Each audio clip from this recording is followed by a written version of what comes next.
제가 음악을 하나 준비했습니다. 혹시 여러분 이 노래를 기억하시는지 잘 모르겠습니다. 음악을 한번 들어보시겠습니다.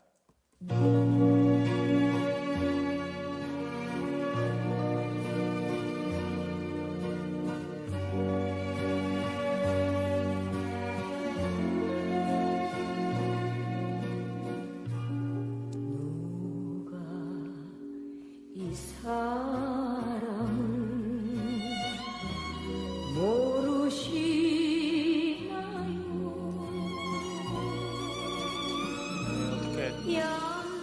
기억이 나십니까? 음악을 틀면 여러분들 얼굴이 좀 웃으실 줄 알았는데 그때 기억이 있으셔서 슬픈 마음이 있으신 건지 너무 이렇게 굳어 있으셔서 제가 좀 놀랐습니다. 아마 기억나시는 음악이실 거라 생각이 되어집니다. 노래만 들어도 애절하고 간절함이 느껴지는 것 같습니다. 1983년 이산가족을 찾습니다라는 방송의 주제곡으로 사용된 곡이 바로 이 곡이었습니다. 누가 이 사람을 모르시나요? 라는 그런 곡입니다. 1983년 여름 대한민국은 정말 눈물바다였었습니다. 저는 그때 어렸기 때문에 나중에 영상으로만 이산가족을 찾습니다라는 방송을 보았지만 아마 여기 계신 성도님들의 대부분들은 아마 그날의 감격들과 그때의 방송들을 아마 생생하게 기억하고 계실 것이라고 생각합니다. 또 우리 교회에는 북한에서 오신 분들도 많이 계셨기 때문에 아마 이런 이 이산가족에 대한 마음들이 남들보다 좀 더 많이 있지 않았나 생각합니다. 여의도 광장에 가득 메웠던 피켓들과 사람들, 또 TV 앞에서 밤을 새우며 혹시나 내 가족이 나올까 가슴 졸였던 시간들.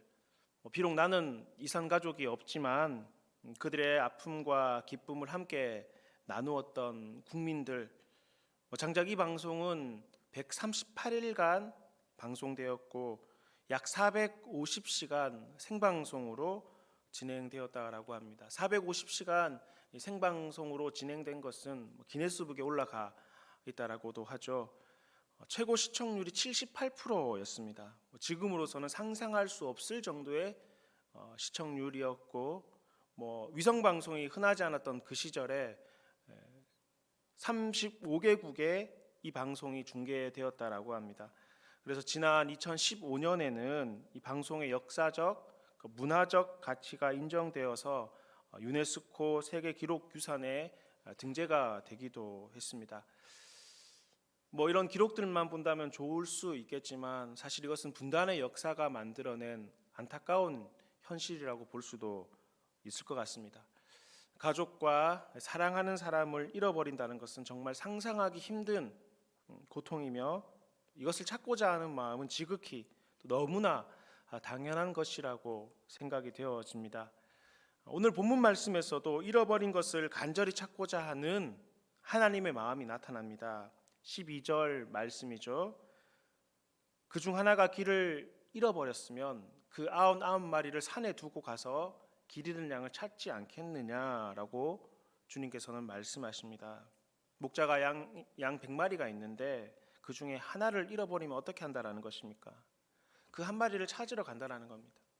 비록 99마리가 지금 이곳에 있지만 그 99마리를 산에 두고 길 잃어버린 한 마리 양을 찾아 나서는 것이 참 목자의 심정이라는 것입니다.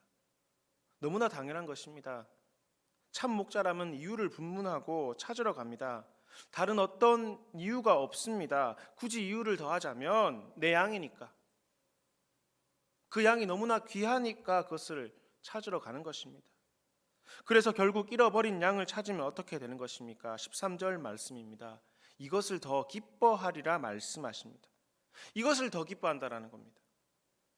길을 잃어버린 양을 찾음으로 길을 잃지 아니한 99마리보다 그 찾은 양으로 말미암아 더 기뻐한다라고 말을 하고 있습니다. 자, 그런데 여러분 보십시오. 어떻게 99마리보다 한 마리 양이 클 수가 있겠습니까? 어떻게 본다면 그 한 마리 길 잃어버린 양은 아주 모난 양이 아닙니까? 일반적인 양이 아니라 별난 양이지 않습니까? 그러니까 그 대열을 이탈한 것 아니겠냐 하는 것입니다. 그럼에도 불구하고 목자의 마음은 전혀 다릅니다. 그 잃어버린 한 마리 양을 찾음이 얼마나 큰 기쁨이 되는지, 그 잃어버린 한 마리 양을 찾음으로 말미암아 이것을 더 기뻐한다라고 말하고 있습니다. 그러면서 예수님께서는 아버지 하나님의 원하심에 대해서는 이렇게 말씀합니다. 이와 같이 이 작은 자 중에 하나라도 잃는 것은 하늘에 계신 너희 아버지의 뜻이 아니다 말씀을 하고 있습니다. 잃어버리는 것은 하나님의 뜻이 아니다 말씀하십니다.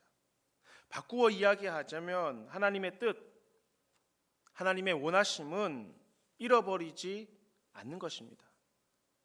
사랑하는 대치동교회 가족 여러분, 잃어버리지 않는 것, 이는 오늘 우리뿐만 아니라 세상 모든 영혼들에 대한 하나님의 마음이요, 하나님의 뜻이요, 하나님의 원하심임을 믿으시기 바랍니다. 자, 여러분, 어떻게 하나님께서는 하나라도 잃어버리지 않는다, 하나라도 잃어버려서는 안 된다 말씀을 하고 있는 것입니까? 왜 하나님께서는 잃어버린 것에 대한 이런 간절한 마음을 가지고 계신 것이죠? 먼저 여러분, 잃어버린다는 것이 무엇인지 우리가 알아보아야 될 것 같습니다. 일반적으로 여러분, 우리가 잃어버린다라고 하면 내가 가지고 있는 물건 등이 자신도 모르게 없어지는 것을 의미합니다. 그런데 오늘 본문 말씀에서 잃어버린다라는 것은, 그리고 하나님께서 원하시는 잃어버리지 않는 것은 내가 가지고 있던 어떤 물리적 분실을 의미하는 것이 아닙니다. 물론 없어지는 것은 맞는데 물리적 분실이 아니라 방금 띄워줬던 PPT를 한번 보여주시겠습니까? 관계의 단절을 의미한다는 겁니다. 하나님과의 관계의 단절이 하나님께서 말씀하시는 잃어버림이라는 것입니다. 하나님과 상관없는 것이 되는 것입니다. 그래서 원래 있어야 할 자리를 떠난 상태, 이게 바로 잃어버림의 상태라는 것입니다. 일반적인 잃어버림은 물건을 잃어버리는 것이지만 주님께서 말씀하시는 잃어버림이라는 것, 오늘 본문 말씀에서 말씀하시는 잃어버림이라는 것은 원래 있어야 할 자리를 떠난 상태가 되는 겁니다. 양이 있어야 할 자리를 떠난 것, 그게 양을 잃어버린 것입니다. 영혼을 잃어버린다는 것은 영혼이 있어야 할 자리를 떠나버린 것, 그게 바로 잃어버림이라는 것입니다. 그렇습니다. 주님께서 잃어버리셨다 말씀하신 것은 당연히 있어야 할 자리에 없는 것입니다. 근데 이것을 하나님께서는 너무나 슬퍼하시고 마음 아파하신다라는 것입니다. 이유는 간단합니다. 하나님께서는 우리가 잘 되기를 바라시고 하나님께서는 우리의 창조주가 되시기 때문에 그렇습니다. 하나님께서는 우리가 행복하기를 바라십니다. 하나님께서는 우리가 잘 되고 형통하기를 바라십니다. 그래서 있어야 할 자리에 있기를 원하시고, 그것이 하나님께서 원하시는 행복과 참 평안과 안식을 경험하는 자리이기 때문에 그렇습니다. 하나님은 우리가 잘 되기를 바라십니다. 근데 그럼에도 불구하고 이런 하나님에 대해서 오해를 하고 계신 분들이 간혹 계십니다. 하나님은 무서운 분이시다. 우리가 잘못하면 큰 벌을 내리신다. 하나님 우리를 지켜보시면서 우리가 죄를 지으면 심판하신다. 하나님의 심판은 아주 무섭다. 두려운 하나님이다. 그러니 하나님께 잘 보여야 한다. 알아서 하나님 앞에서 머리를 숙여야 한다. 하나님께 잘 보이기 위해서 예배하고 신앙생활을 잘 해야 한다 라고 오해를 하고 계신 분들이 간혹 있습니다. 여러분 어떻습니까? 옳은 이야기입니까? 맞는 이야기 같습니까? 절반은 맞는 이야기가 맞습니다. 반은 옳은 이야기가 맞습니다. 근데 여러분 이거는 하나님의 한쪽 부분만 보시면 하나님에 대해서 그렇게 오해할 수가 있다라는 것입니다. 여러분 물론 하나님은 두려우신 분이 맞습니다. 특별히 우리 죄에 대해서 하나님께서는 엄하게 보십니다. 죄는 어떠한 것도 용납하실 수가 없는 분이십니다. 그래서 이 죄에 대해서는 반드시 심판하시는 분이 맞습니다. 그리고 이 죄의 결과로 말미암아 언젠가는 이 땅 가운데 종말이 있을 것이며, 이 종말 가운데는 최후의 심판을 통해서 우리의 자잘못을 가려내시고 거기에 따른 판단을 하시는 분이 하나님이 맞습니다. 그리고 이 최후 심판의 결과는 아주 무섭고 두려운 것도 사실입니다. 하지만 여러분 그 이전에 우리를 향한 하나님의 마음이 있습니다. 그보다 앞선 하나님의 본심이 있다라는 것입니다. 그것은 우리를 향한 하나님의 본심은 사랑이고 평안이고 안식이고 행복하기를 바라시는 것이 우리를 향한 하나님의 본심이라는 것입니다. 말씀을 한 군데 찾아보겠습니다. 예레미야 29장 11절 말씀인데요. 여러분 함께 같이 읽어보도록 하겠습니다. 시작. 여호와의 말씀이니라. 너희를 향한 나의 생각을 내가 아나니 너희에게 평안이요 재앙이 아니니라. 미래와 희망을 주는 것이니라. 아멘. 여러분 이 말씀은 예레미야 선지자를 통해서 주신 하나님의 말씀입니다. 예레미야가 이 말씀을 할 당시 남유다는 국가적 위기 가운데 있었습니다. 바벨론의 이 느부갓네살이라는 왕은 남유다를 침공하였고 두 번째 침공했던 이 느부갓네살 왕은 당시 왕이었던 여고냐 요야긴 왕이라고 하죠. 그 왕과 왕실의 가족들과 기술자들과 군인들과 엘리트 계층을 대거 포로로 잡아간 직후였습니다. 이방 군대의 침입과 많은 사람들이 포로로 끌려가고 난 다음 하나님께서는 예레미야 선지자를 통해서 이 말씀을 주신 것입니다. 그런 상황임에도 불구하고 거짓 선지자들은 회복을 이야기했습니다. 다시 돌아올 것이라는 겁니다. 그들이 지금 비록 포로로 끌려갔지만 2년 뒤에는 다시 그들이 본국으로 귀환할 것이다 말합니다. 왜냐하면 우리는 하나님의 선택받은 백성이고 우리 가운데는 거룩한 하나님의 성전이 있기 때문에 우리는 결코 무너지지 않는다. 우리는 다시 회복될 것이다. 괜찮을 것이다. 안심하라 라고 거짓 선지자들은 이야기했습니다. 하지만 예레미야는 전혀 다른 이야기를 하였습니다. 포로로 돌아간 자들은 쉽게 돌아오지 못할 것이다. 그러니 포로로 끌려간 당신들은 그곳에서 집을 짓고 밭을 꾸미고 결혼하여 자식을 낳아라 이야기합니다. 포로의 생활은 잠깐이 아니라 약 70년간 이어질 것이니 포로 생활을 잘 준비할 것을 이야기합니다. 결국 이 예레미야 선지자가 한 이야기는 우리 남유다는 망한다. 그토록 믿고 있던 성전은 무너질 것이다. 곧 회복되지 않을 것이다. 70년간 이 땅은 황폐해지고 포로로 끌려갔던 사람들은 70년 후에나 돌아올 수 있을 것이다 예언했던 것입니다. 이런 상황만 놓고 본다면 하나님께서는 남유다를 버리시고 심판하시고 무서우신 분 같아 보입니다. 그런데 그때 예레미야는 하나님의 본심은 그러한 것이 아니다 말씀하시는 것입니다. 우리를 향한 하나님의 마음이 어떠하다라고 이야기합니까? 29장 11절 말씀이죠. 평안이요 재앙이 아니라는 겁니다. 비록 지금 우리가 포로로 끌려갔고 오랜 포로의 기간이 있을 것이며 성전이 무너질 수 있고 이 나라가 멸망하겠지만 우리를 향한 하나님의 본심은 평안이고 재앙이 아니라는 겁니다. 미래와 희망을 주시고자 하는 것이 하나님의 본심이라고 예레미야 선지자는 말씀하고 있는 것입니다. 물론 지금 남유다가 당하는 고난과 심판을 내리지 않는다라는 말씀이 아닙니다. 심판과 멸망, 이 포로로 끌려가는 것은 피할 수 없는 일이었습니다. 이것은 죄로 인한 결과이기에 반드시 이루어지는 일이었습니다. 왜냐하면 하나님은 공의로우신 분이시기 때문에 죄에 대해서는 반드시 심판하셔야 되기 때문에 그렇습니다. 그렇다고 해서 여러분 하나님께서 심판하시고 멸망하시는 것이 하나님의 주된 목적과 하나님의 본심이 아니라는 것입니다. 그리고 이렇게 행하시는 하나님께서는 이 일을 행하시면서도 너무나 마음이 아프셨습니다. 예레미야 31장 20절 말씀이죠. 에브라임이 나의 사랑하는 아들, 내 기뻐하는 자식이라는 겁니다. 그 자식을 책망할 수밖에 없는 것이라는 겁니다. 그 일로 말미암아 주의 마음이 어떻다라고 합니까? 내 창자가 들끓으니 창자가 끊어지는 아픔과 고통이 있다라는 겁니다. 그들을 심판하지만 그들이 포로로 끌려가지만 이 성전이 무너지고 이 나라가 멸망하는 이런 모습들을 내가 반드시 행해야 되는데 그것으로 말미암아 하나님께서 창자가 들끓어지는 끊어지는 것 같은 아픔을 느끼시고 계시다라는 겁니다.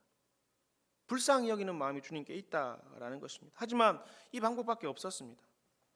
그들의 죄에 대해서 반드시 심판하셔야 되기 때문에 죄를 끊어야지만이 그들이 하나님의 자녀로 하나님의 품 안에서 있어야 할 곳에 있음으로 잃어버리지 않기 때문에 하나님께서는 창자가 끊어지는 심정과 아픔으로 이 일을 행하신 것입니다.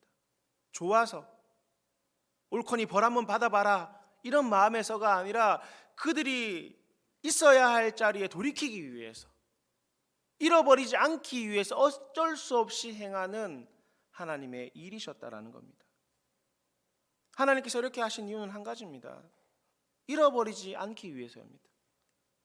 잃어버렸다면 그들을 다시 있어야 할 자리에 되돌려 놓으시기 위해서 하나님께서는 남유다를 책망하시고 심판하시고 벌하셨던 것입니다. 여러분, 하나님의 본심은 바로 이겁니다. 하나님의 원하심은 바로 이겁니다. 하나님의 뜻은 바로 이거라는 겁니다. 있어야 할 자리에 있는 것, 그들을 잃어버리지 않는 것, 이게 하나님께서 원하시는, 진정으로 바라시는 마음과 생각이라는 겁니다. 오늘 본문 말씀에서도 이것을 이야기하고 있지 않습니까? 잃어버린 양을 찾기 위한 목자의 행동은 참으로 무모해 보이기까지 합니다. 여러분, 한 마리 잃어버린 양을 찾기 위해서 99마리 양을 지금 어떻게 하고 있죠? 산에 두고 그 한 마리를 찾으러 간다라는 겁니다. 자, 여러분, 경제적 논리로 따진다면 이게 가능한 일이겠습니까? 99마리를 더 잘 보살피는 것이 경제적 논리로 본다면 옳을 것입니다. 하지만 여러분, 영혼에 대한 가치와 하나님에 대한 마음은 경제적 가치를 따지지 않는다라는 겁니다. 정치적 계산을 따지지 않는다라는 것입니다.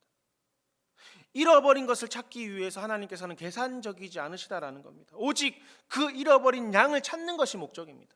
그 잃어버린 양을 찾아 원래 있어야 할 자리에 되돌려 놓는 것이 하나님의 마음과 생각이라는 것입니다. 교회 여러분, 우리를 향한 하나님의 마음이 그러합니다. 경제적 또 논리적 가치로 우리를 사랑하심이 아닙니다. 어떻게든 하나님께서는 우리가 잘 되기를 바라시는 줄 믿으시기 바랍니다. 어떻게든 하나님께서는 우리가 평안하기를 바라십니다. 어떻게든 우리가 행복하고 진정한 안식 가운데 거하기를 원하십니다. 그래서 우리가 있어야 할 자리에 있기를 바라시고, 혹 잃어버렸다면 있어야 할 자리에 되돌려 놓기를 원하신다라는 겁니다. 선악과를 먹었던 여러분, 아담과 하와를 한번 생각해 보십시오. 하나님께서 선악과를 먹지 말라 말씀하셨지만 아담과 하와는 선악과를 먹었습니다. 하지만 하나님께서 어떻게 하셨죠? 돌이킬 수 있는 기회를 주셨습니다. 물어보지 않았습니까? 이유를 듣고 하나님께서는 용납해 주시기를 원하셨지만 그들은 서로에게 책임을 전가하면서 죄를 고백하지 못했습니다. 여러분, 이쯤 되면 하나님께서 아담과 하와를 포기할 법도 하시지 않습니까? 그럼에도 불구하고 하나님께서 그들을 에덴 동산에서 내쫓으실 때 어떻게 하셨죠? 그들에게 가죽옷을 지어 입히셨습니다. 어떻게든 그들이 살아 다시금 원래 있어야 할 자리로 돌아오기를 바라신 하나님의 본심이라는 겁니다. 여러분, 자신의 동생을 죽였던 가인에 대해서는 어떠합니까? 여러분, 그 죄는 너무나 크죠. 인류의 첫 살인자라는 죄명을 쓰고 살아야 하는 가인이었습니다. 그럼에도 하나님께서는 그런 가인에게도 돌이킬 수 있는 은혜를 주셨지만 가인은 오히려 내가 아우를 지키는 자입니까? 라고 하나님께 항변하였습니다. 그런 가인까지도 하나님께서는 돌아오기를 원하시며 그에게 표식을 주시며 살 수 있게 하셨습니다. 가인이 잘나서 능력이 많아서 그를 살려주신 것이 아닙니다. 아담과 하와가 괜찮은 사람이어서 그들에게 가죽옷을 지어 입히신 것이 아니라는 겁니다. 또한 오늘 우리도 마찬가지입니다. 우리가 여러분 착한 사람이기 때문에, 바른 사람이기 때문에, 괜찮은 사람이기 때문에여서가 아닙니다. 하나님의 마음과 본심이라는 것은 어떻게든 잃어버렸다면 다시금 원래 있어야 할 자리에 돌아오기를 바라시고, 잃어버리지 않고 원래 하나님께서 거하시는 그 자리에 있기를 바라시는 것이 하나님의 본심이고 하나님의 마음입니다. 그게 우리가 잘 되는 일이기 때문에, 그게 우리가 행복한 일이기 때문에, 그게 모든 영혼들이 평안을 얻을 수 있는 길이기 때문에 그 길을 하나님께서는 알려주신 것입니다. 사랑하는 교회 여러분, 있어야 할 자리에 있는 것이 우리가 행복하고 잘 되는 일인 줄 믿으셔야 합니다. 가장 옳고 가장 올바른 길은 있어야 할 자리에 있는 것, 하나님께서 원하시는 그곳에 거하는 것, 그것이 바로 우리 영혼이 참 안식과 평안을 누릴 수 있는 길이라는 것입니다. 그러므로 사랑하는 교회 여러분, 오늘 우리가 기억해야 될 확실한 사실이 있습니다. 그것은 하나님께서는 잃어버리는 것을 싫어하신다라는 겁니다. 하나님께서는 세상 모든 영혼이 있어야 할 자리, 즉 하나님의 품 안에 하나님의 통치하심 가운데 거하시기를 바란다라는 것입니다. 그리고 혹 잃어버렸다면, 그래서 있어야 할 자리에 없다면 어떻게든 그 영혼이 돌아오기를 원하시고, 이를 위해서 주님께서는 목자의 심정으로 우리를 찾으신다라는 것입니다. 자, 그렇다면 여러분, 오늘 우리가 어떻게 해야 하겠습니까? 오늘 하나님께서 우리에게 허락하신 자리를 지켜야 되지 않겠습니까? 오늘 우리의 자리를 지키는 것, 하나님께서 원하시는 자리를 지키는 것은 하나님을 기쁘시게, 하나님의 마음을 기쁘시게 하는 일이기도 하지만, 오늘 우리가 형통할 수 있는 길이고 우리가 평안할 수 있는 길이며 우리가 행복할 수 있는 가장 확실한 길이라는 것입니다. 그렇다면 여러분, 오늘 우리가 있어야 될 자리가 어디입니까? 그렇습니다. 예배의 자리입니다. 기도의 자리입니다. 주의 말씀을 묵상하는 자리입니다. 우리가 이런 것들을 통해서 하나님께서 우리를 예뻐하시는 것이 아니라 이런 자리에 있음으로 말미암아 하나님께서 주시는 참 평안과 안식을 얻을 수가 있는 것입니다. 예배의 횟수가 늘어난다고 해서, 기도의 분량이 늘어난다고 해서, 성경을 많이 묵상한다고 해서 여기에 대한 상으로 하나님께서 우리에게 평안을 주시는 것이 아니라, 행복을 주시는 것이 아니라, 잘되게 하시는 것이 아니라, 예배의 자리를 지킴으로 말미암아, 기도의 자리를 지킴으로 말미암아, 주의 말씀을 묵상함으로 말미암아 하나님께서 기쁨을 주시는 것입니다. 그 자체가 기쁨이고 그 자체가 행복이며 그 자체가 참된 평안과 안식을 얻는 길인 줄 믿으시기 원합니다. 하나님의 안에 거하며 주님을 의지하고 주님께 물어야 합니다. 양이 여러분 잃어버린 있어야 될 자리에 벗어나면 잃은 양이 되는 것이고, 여러분 잃은 양은 결코 안전할 수가 없습니다. 목자의 도움 없이는 죽는다라는 것입니다. 그러므로 주님을 떠나 사는 삶에 대한 마음을 빼앗기지 않기를 간절히 원합니다. 주님을 떠나 살아가는 삶, 화려해 보이죠. 좋아 보입니다. 평안해 보이기도 합니다. 세상의 그런 문화들, 주님을 떠나 살아가는 사람들의 행복해 보이는 모습들을 보느라면 주님을 떠나 살아가는 것이 더 기쁘고 즐거운 일이라 생각할 수도 있습니다. 집 나갔던 둘째 아들이 그러하지 않았습니까? 탕자가 그러하지 않았냐 하는 것입니다. 하지만 그 탕자도 그 세상 가운데서 느꼈지 않습니까? 어디가 가장 안전하다라는 것입니까? 아버지의 품이 가장 안전하다라는 것입니다. 내 아버지의 집이 가장 평안하다라는 것입니다. 주님을 떠나 살아가는 삶의 결과는 후회와 절망만이 있을 뿐입니다. 그리고 만약 있어야 할 자리를 잊어버린다면, 잃어버린 영혼이 되셨다면 주님께서 나를 찾고 계심을 기억할 수 있기를 간절히 원합니다. 주님께서는 간절히 찾고 계십니다. 아직 기회가 있습니다. 선악과를 먹었던 아담과 하와에게 기회를 주셨던 것처럼, 자신의 동생을 죽였던 가인에게조차 기회를 주셨던 것처럼, 여러분 아직 우리에게도 기회가 있습니다. 우리 자녀들에게도 아직 기회가 있습니다. 우리를 찾으시는 주님께 돌아가서 주님의 품 안에 거하실 수 있는 저와 여러분 모두가 되실 수 있기를 간절히 축복합니다.